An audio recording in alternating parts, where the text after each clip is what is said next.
चलिए, तो फिर आज की जो वीडियो है काफी ज्यादा इंटरेस्टिंग होने वाली है, क्योंकि हम पढ़ रहे हैं यहाँ पर टेस्टिंग की क्रोनोलॉजी के बारे में। ठीक है, जो आपके परीक्षण होते हैं उनकी क्रोनोलॉजी के बारे में हम यहाँ पर अध्ययन कर रहे हैं। और इसका अगर अभी तक आपने पार्ट नंबर 1 नहीं देखा है तो जाके आप प्रीवियस वीडियो चेकआउट कर सकते हैं। वहां से आपकी यूनिट नंबर 3 बिल्कुल बेसिक से स्टार्ट हुई है। लास्ट वीडियो के अंदर हमने स्टार्ट की थी कहानी। कब से कहानी स्टार्ट की थी हमने? 2006 से नहीं, 206 बीसी से। और उसके बाद हम आ गए थे कहां पर? हम आ गए थे 1905 तक। 1905 में हमको क्या देखने मिलता है? हमको देखने मिलता है यहाँ पर बिने और साइमन का बुद्धि परीक्षण। यानी कि इन्होंने जो है आपका फर्स्ट मॉडर्न इंटेलिजेंस टेस्ट जो है वो कब लाया गया? वो लाया गया आपका 1905 के अंदर। ठीक है, अब आपने क्या ध्यान देना है? आगे ध्यान देना है यहाँ पर आपने इन चीजों को, कि सबसे पहले अगर हम बात करें तो आपका जो 1905 में ये बिने साइमन का टेस्ट बना, ये कहां पर बना था? ये बना था आपके फ्रांस के अंदर। फ्रांस के अंदर कौन सी भाषा बोली जाती है? बट ऑब्वियस सी बात है, बोली जाती है आपकी यहाँ पर फ्रेंच भाषा। ठीक है, तो फ्रेंच भाषा में जो है पहली बार क्या बनाया गया? आपका मॉडर्न इंटेलिजेंस टेस्ट बनाया गया। लेकिन आप रहते हैं इंडिया में और दूसरे लोग रहते हैं अमेरिका में, और बाकी जो है मेनली हम कौन सी भाषा का इस्तेमाल करते हैं? हम भाषा का इस्तेमाल करते हैं आपकी इंग्लिश यानी कि अंग्रेजी। ठीक है, तो इंग्लिश भाषा का इस्तेमाल करते हैं, इसलिए क्या होता है इसके 3 साल बाद यानी कि 1908 के अंदर, ठीक है, 1908 में क्या होता है? 1908 में आपके जो है हेनरी एच गोडार्ड, ठीक है, नाम ध्यान रखिएगा, हेनरी एच गोडार्ड। वैसे पूछेंगे नहीं आपसे, लेकिन एक टाइमलाइन जब आपकी बनती है, हिस्ट्री बनती है आपकी, तो आपको पढ़ने में जो है ज्यादा मजा आता है। ठीक है, अब ये क्या करते हैं? ये जो आपकी यहाँ पर बिने साइमन की जो स्केल बनती है, इसको क्या करते हैं? इसको ट्रांसलेट करते हैं किसके अंदर? किसके अंदर ट्रांसलेट करेंगे बताइए? ट्रांसलेट करते हैं आपके इंग्लिश भाषा के अंदर। ठीक है, तो 1908 में देखा आपने ट्रांसलेशन यहाँ पे स्टार्ट हो चुका है।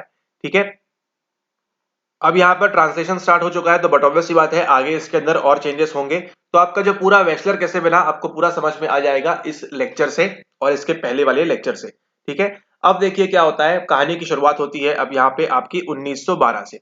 कब से होती है? आपके 1912 से होती है। जब कहानी में किसकी एंट्री होती है? कहानी में एंट्री होती है आपके यहाँ पर विलियम स्टर्न की। किसकी एंट्री होती है? ये नाम आपने जरूर सुना होगा, विलियम स्टर्न की। जो क्या करते हैं 1912 में आपको क्या देते हैं? आपको देते हैं यहाँ पर आईक्यू के बारे में फॉर्मूला। ठीक है, आईक्यू के बारे में पहली बार फॉर्मूला किसने दिया? इंटेलिजेंस क्वेश्चन के बारे में आपको पहली बार किसने बताया? आपको बताया यहाँ पर विलियम स्टर्न ने। कब? आपके 1912 के अंदर। फॉर्मूला क्या होता है? Mental as divided by chronological age into 100। ठीक है, तो ये जो सर्वप्रथम फॉर्मूला था आपको किसके द्वारा दिया गया? आपको यहाँ पर बताया गया कि आपका जो है विलियम स्टर्न के द्वारा। ठीक है, तो आई होप अभी आपको क्लैरिटी मिली होगी कि मानसिक आयु मेंटल एज के अंदर और मेंटल एज का फॉर्मूला जो है वो किस प्रकार से दोनों अलग अलग चीजें हैं। ये एक चीज नहीं है, इसमें आपको जो है कंफ्यूज नहीं होना है, इस बात को आप ध्यान रखेंगे। ठीक है, अब देखिए कहानी में और चेंजेस होते हैं। कैसे चेंजेस होते हैं? अब 1912 के 4 साल बाद 1916 में किसकी एंट्री होती है? यहाँ पे एंट्री होती है आपकी, किसकी एंट्री होगी? गेस करिए। एंट्री होती है आपकी लुइस टर्मेन की। ठीक है, लुइस टर्मेन की जब एंट्री होती है 1916 में, तो वो क्या करते हैं? ये जो आपकी बिने साइमन की जो स्केल्स है इनको क्या करते हैं? वो इनको यहाँ पर उसका रिवीजन लगाते हैं, ठीक है, रिवाइज करते हैं, और फिर अपना क्या निकालते हैं? अपना निकालते हैं यहाँ पर वो खुद का स्टैनफोर्ड बिने। क्या निकालते हैं? आपकी पहली बार निकलती है यहाँ पर स्टैनफोर्ड बिने स्केल। ठीक है, अभी तक क्या नाम चल रहा था उसका? अल्फ्रेड बिने चल रहा था पहले। ठीक है, या बिने साइमन चल रहा था। ठीक है, लेकिन अब क्या चल रहा है नाम यहाँ पर? अब नाम यहाँ पर चल रहा है स्टैनफोर्ड बिने स्केल। कब शुरुआत होती है ऑफिशियली पहली बार इसकी? 1916 के अंदर। अब इसके अंदर कई सारे रिविजन्स होते हैं अलग अलग टाइम पर। ठीक है, इसके अंदर कब कब रिविजन्स हुए हैं? ये हुआ है आपका 1937 में, जस्ट आपके 2 साल पहले जब वेस्लर आ गए थे, एंट्री हो गई थी। उसके बाद होता है आपका यहाँ पर 1960 के अंदर, और उसके बाद आपका होता है यहाँ पर कब? आपका होता है यहाँ पर 1986 के अंदर। ठीक है, तो ये तीन क्या है? तीन यहाँ पर रिविजन्स है, यानी कि उनको मॉडिफाई जो करते हैं उसकी यहाँ पर बात हो रही है। ठीक है, तो ये कार्यक्रम कब चल रहा है? कार्यक्रम चल रहा है यहाँ पर 1916 के अंदर। याद करिए ठीक इसी समय इंडिया में क्या होता है? इंडिया में आपका जो है साइकोलॉजी डिपार्टमेंट जो है यहाँ पर स्टेब्लिश किया जाता है फर्स्ट टाइम। कहां पर? कलकत्ता यूनिवर्सिटी के अंदर। ठीक है, ये भी आपको यहाँ पर ध्यान रखना है साथ साथ में। और उसी वर्ष क्या होता है? लुइस टर्मेन क्या लेके आते हैं? अपनी स्टैनफोर्ड बिने की स्केल यहाँ पर लेके आते हैं, क्योंकि ये कैसी होगी? बट ऑब्वियसली बात है आपकी इंग्लिश में होगी, क्योंकि फ्रांस का जो ट्रांसलेशन था, फ्रेंच का जो ट्रांसलेशन था, कब हो चुका है? 1908 में उन्होंने यहाँ पर करके दिखा दिया था। ठीक है, ओके, उसके बाद क्या होता है? 1 साल बाद देखिए यहाँ पर 1917 की अगर हम बात करें। ठीक है, यहाँ पर आपके 1917 के अंदर क्या होता है? यहाँ पर आपके आते हैं, आपने सुना होगा आर्मी अल्फा टेस्ट और आर्मी बीटा टेस्ट। ठीक है, तो ये जो आर्मी अल्फा और ये जो आर्मी बीटा टेस्ट है, ये बनाया गया कब? आपके 1917 में। क्यों? वर्ल्ड वॉर 1 के जो लोग थे उनको रिक्रूट करने के लिए, उनको जॉब देनी है, वो मेंटली स्टेबल है या नहीं, उस चीज के लिए यहाँ पर किया गया। और उसी के साथ इसको किसने किया था, इसको किया था आपके रॉबर्ट यर्किस ने। तो सवाल अगर आपसे पूछता है कि वर्ल्ड वॉर के दौरान किसने बनाया था army alpha army beta test, तो आप वहां पर कह सकते हैं कि आपके रॉबर्ट यर्किस। ठीक है, 1917 की यहाँ पर बात हो रही है। अब उसी साल देखिए क्या होता है, 1917 के अंदर ही, इसी साल में, इसी वर्ष में क्या होता है, 1917 में आपकी किसकी एंट्री होती है, आपकी एंट्री होती है यहाँ पर वुड्सवर्थ की। ठीक है, ये नाम सुना होगा आपने बीए और एमए के अंदर अपना, वुड्सवर्थ। ठीक है, तो ये जो आपके वुड्सवर्थ है, ये क्या करते हैं, ये करते हैं अपना पहला पर्सनैलिटी टेस्ट। क्या निकलता है यहाँ से, फर्स्ट पर्सनैलिटी टेस्ट निकल के आता है। फर्स्ट पर्सनैलिटी टेस्ट यहां से निकल के आता है, पहला जो है आपका व्यक्तित्व परीक्षण निकल के आता है, जिसको आप किस नाम से जानते हैं, नहीं जानते हैं तो अभी जान जाएंगे। उसको कहते हैं हम पर्सनल डेटा शीट।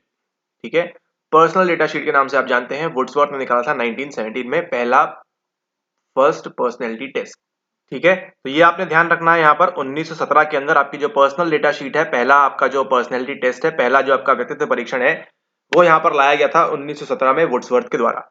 ठीक, उसके यहाँ पर देखिए 3 साल बाद क्या होता है, देन 1920 की अगर हम बात करें तो आपको जो सुना होगा आपने यहाँ पर कि culture fair intelligence test, culture fair intelligence test आपके काटेल द्वारा ये लाया गया था। कब ये लाया गया था, आपके यहाँ पर 1920 के अंदर।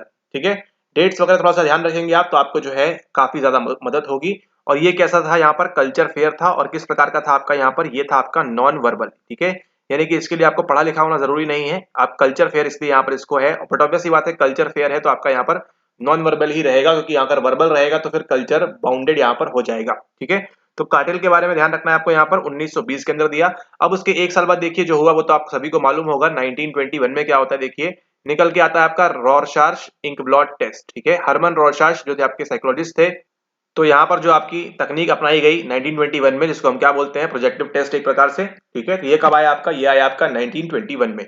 उसके देखिए यहाँ पर 3 साल बाद क्या होता है आपके 1924 की अगर हम बात करें तो 1924 में, ये आपको पहले भी सुना होगा आपने हमसे, यहाँ पे आपका आईपीए स्टार्ट होता है। ठीक है, आईपीए क्या है आपका, ये है आपका इंडियन साइकोलॉजिकल एसोसिएशन। ठीक है, तो आपने सुना होगा ना इंडियन मेडिकल एसोसिएशन, ठीक उसी प्रकार से इंडियन साइकोलॉजिकल एसोसिएशन की जो शुरुआत है ये कब होती है आपके 1924 में यहाँ पर होती है। ठीक है, 1924 के अगर हम आगे चले यहाँ पर आपके 1926 में, 2 साल बाद देखिए क्या हो रहा है यहाँ पर, आपने एक टेस्ट सुना होगा जिसको आप बोलते हैं किस नाम से, जिसको आप बोलते हैं ड्रॉ अ मैन टेस्ट। ठीक है, ड्रॉ अ मैन टेस्ट, तो ये ड्रॉ मैन टेस्ट किसने दिया है, ये आपको दिया है फ्लोरेंस गुडेनफ ने। ठीक है, इसको नाम ध्यान रखिए, यहाँ पर जो नाम है वो है आपका यहाँ पर फ्लोरेंस गुड इनफ।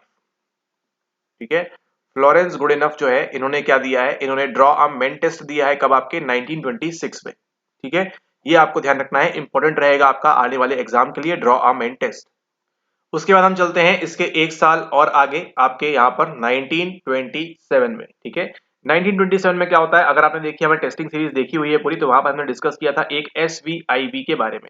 अब ये SVIB क्या है, ये है आपका स्ट्रॉन्ग वोकेशनल इंटरेस्ट बैंक। ठीक है, बैंक नहीं, sorry blank, strong vocational interest blank. ठीक है, वोकेशन यानी कि आपकी जॉब वगैरह, इंटरेस्ट वगैरह से आपका संबंध रहता है इसका, इससे इंटरेस्ट यानी कि आपकी रुचि किस चीज में है वहां पे। ठीक है, अभी तक आपने क्या क्या देखा, यहाँ पे आपने बुद्धि के बारे में देखा, यहाँ पर आपने पर्सनैलिटी के बारे में देखा, यहाँ पर आपने कल्चर फेयर के बारे में देखना, यहाँ पे आपने पर्सनैलिटी के बारे में फिर से देखा, यहाँ पे आपने फिर से पर्सनैलिटी के बारे में देखा। लेकिन अब जो यहाँ पर आप देख रहे हैं ये किसके बारे में है, ये है आपके इंटरेस्ट वगैरह चीजों के बारे में। ठीक है, ये आपको ध्यान रखना है, स्ट्रॉन्ग वोकेशनल इंटरेस्ट ब्लैंक जो है आपका, ये फर्स्ट टाइम कब आता है आपके 1927 में।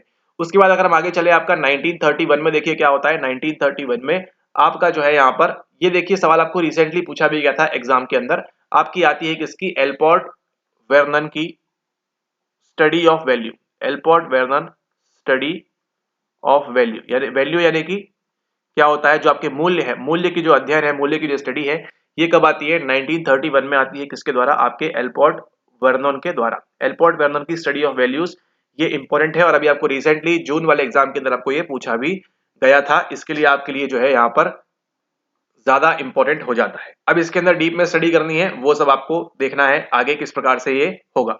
अब आगे देखिए, इसके हम कुछ साल आगे चलते हैं, फिर से एक और इंपॉर्टेंट चीज आ रही है, वो क्या है आपका, वो है आपका 1935 में। 1935 में देखिए क्या होता है आपका, लेके आते हैं टेट। टेट क्या है आपका, ये है आपका थीमेटिक एपरसेप्शन टेस्ट। ठीक है, थीमेटिक एपरसेप्शन टेस्ट, आपने ये भी सुना होगा कि RIT यानी कि रॉरशाच, उसके बाद थीमेटिक आता है आपका, फिर और भी आते हैं। किसने दिया था आपको ये दिया था आपको यहाँ पर मॉर्गन एंड मोरे ने, ठीक है।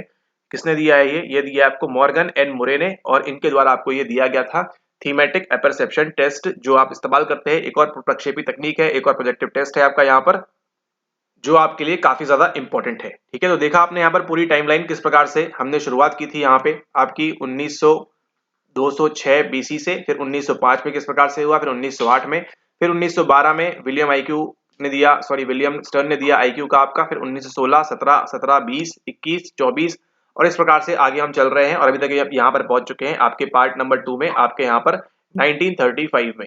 यहाँ पर हमने क्या देख लिया, मॉर्गन एंड मरे के द्वारा आपको दिया गया है थीमेटिक एपरसेप्शन टेस्ट, और इसी से संबंधित इसी में अगर आप डिटेल स्टडी करेंगे तो आपको मिलेगा यहाँ पर इनकी नीड्स के बारे में। तो वो जो नीड्स हैं आपको रिसेंटली आपके दिसंबर एग्जाम के अंदर पूछी गई थी, which of the following is not the needs, इस प्रकार से आपको सवाल पूछा गया था, ठीक है। तो ये था आपका पार्ट नंबर 2। पार्ट नंबर 3 में मुलाकात होगी आपसे, तो बात करेंगे हम इसी टॉपिक को और आगे बढ़ाएंगे और देखेंगे कि पार्ट नंबर 3 में इसके आगे और कौन कौन सी चीजें हैं और कौन कौन सी चीजें जो आपके टाइमलाइन में जो है वो काफी ज्यादा इंपॉर्टेंट हो जाती हैं आपकी परीक्षा के लिए। ऑलराइट, तो आई होप आपको ये लेक्चर पसंद आया होगा। पसंद आया तो इसको लाइक करना ना भूलें, शेयर करना ना भूलें अपने फ्रेंड्स के साथ, और उसी के साथ साथ अगर अभी तक आपने टेलीग्राम ग्रुप ज्वाइन नहीं किया है, जहां पर आपको फ्री स्टडी मटेरियल मिलता है, फ्री नोट्स मिलते हैं आपको, और उसी प्रकार से आपके जो है यहाँ पर free PYQs, unit wise PYQs, सारा कुछ वहां पर डला हुआ है। आपको जस्ट आना है, लिंक पे क्लिक करना है नीचे डिस्क्रिप्शन में, और फटाफट से जो है उनको आपने एक्सेस कर लेना है। इसी के साथ इस पार्ट नंबर 2 को समाप्त करते हैं। मुलाकात होती है आपसे पार्ट नंबर 3 में, और डिस्कस करेंगे हम आगे इन्हीं चीजों के बारे में, ठीक है। अगर आप उस एप्रोप्रिएट ग्रुप के अंदर है तो आपको ये जो नोट्स है वो वहां से आपको मिल जाएंगे, तो वहां से इसको आप कलेक्ट कर सकते हैं, ठीक है। वो आपको वहां पब्लिश हो जाएगा, जैसा सारा हम कंप्लीट कर लेंगे सारे पार्ट्स, तो वो आपको जो है यहाँ से प्रोवाइड कर दिया जाएगा। और उसी के साथ साथ अगर आप ये यूट्यूब पे देख रहे हैं तो आप जो है इसके साथ साथ में अपने नोट्स इसी प्रकार से आप बनाते रहेंगे।